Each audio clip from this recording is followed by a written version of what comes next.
I want to tell you a story about the Women's War, or Aba Women's Protest in Igbo land, which was a period of unrest in colonial Nigeria in November 1929. The protests broke out when thousands of Igbo women from the Benda district, Umuahia, and other places in eastern Nigeria traveled to the town of Oloko to protest against the warrant chiefs, whom they accused of restricting the role of women in the government and overtaxing women.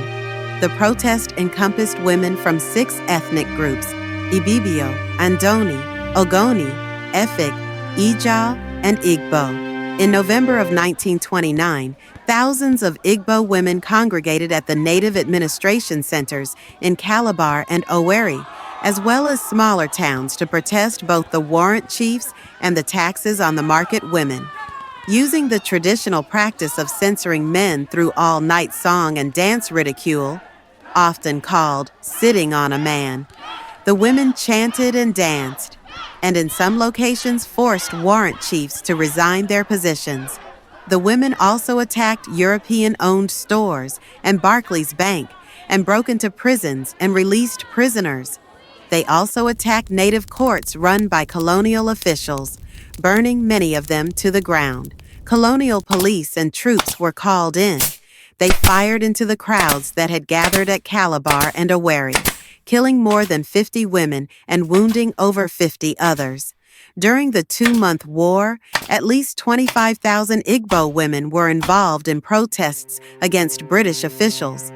The Aba Women's War prompted colonial authorities to drop their plans to impose a tax on the market women and to curb the power of the warrant chiefs. The women's uprising is seen as the first major challenge to British authority in Nigeria and West Africa. The first gunshot echoed like thunder. I had never heard that sound before. It was sharp, final, like the snap of a breaking branch, only worse. I didn't see who fired first, but when the body hit the ground, I knew everything had changed. The women kept singing. I smelled smoke before I saw the fire. It was the kind of thick, choking smoke that burned the throat, the kind that carried the scent of rage, of fear, of something unstoppable. The night sky over Oloko glowed red, and the drumming, the ceaseless drumming, shook the ground beneath my feet. My name is Adan, and I was just 15 when the war began. I was too young to understand it fully, but old enough to know fear. My mother was one of the women who led the march to the native court in Oloko. She and thousands of others had gathered to fight against the British rulers, against the warrant chiefs who had turned their backs on their own people. They said they would tax the market women. They said they would take what little we had left. My mother and the others said, "No more." We walked for hours, the ground dry and cracked beneath our feet. Women from different towns joined us, their voices rising like the Harmattan wind. They carried no weapons, only their voices, their bodies, and their rage. When we reached the native court, the warrant chief stood on the steps, his face pale with fear.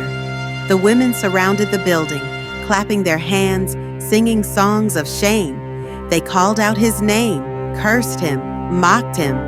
Sitting on a man, they called it. He ran. He and the other chiefs locked themselves inside the court, but the women were not afraid. They pounded on the doors, their voices shaking the walls. Some broke the windows. Others started fires. Then the soldiers came. They stood in a line, their rifles pointed at the crowd. The air changed. The singing grew louder, but now it was mixed with something else, something I couldn't name. Then the first gunshot rang out. A woman beside me fell. Blood bloomed across her chest like a red flower. More shots followed. Screams replaced the singing. Women ran in every direction, but there was nowhere to go. The soldiers fired into the crowd, their faces blank, their hands steady. I lost my mother in the chaos. One moment, she was pulling me forward, her grip tight. The next, she was gone. I searched for her, dodging bodies, pushing past crying women. I found her near the burning court, clutching her side. Blood seeped between her fingers. I dropped beside her, my hands shaking. "Mama, we have to go." She smiled, even as pain twisted her face. "We have already won," she whispered. I didn't understand. We were losing. The soldiers were killing us, but she only squeezed my hand. "They will remember," she said. "Even if we die, they will remember." The next morning, the fires had died, but the smoke still filled the air. More than 50 women lay dead. Many more were wounded, but the war wasn't over. The British were afraid. They dropped the taxes. They weakened the warrant chiefs. They tried to silence the women, but they couldn't. I still hear them. At night, when the wind howls, I hear their voices in the trees, in the rustling leaves. My mother's voice is the loudest. "We have already won." The story teaches that true strength lies in unity, resilience, and the refusal to accept oppression. No matter how powerful the enemy seems, those who fight for justice will always leave their mark on history. Courage against injustice. The women refused to accept unfair treatment and taxation. They showed that even those without weapons can fight back using their voices, determination, and collective strength. The power of women. In a time when women were often overlooked, they stood up as leaders, proving that change is possible when people demand it. Their actions challenged colonial authority and reshaped history. Sacrifice for future generations. Many women lost their lives, but their struggle led to lasting change. Their bravery ensured that future generations would not suffer the same injustices. Resistance lives on. Even after the violence and loss, the women's voices were not silenced. Their fight forced the colonial government to retreat, proving that oppression cannot last forever when people stand together. Thank you for watching.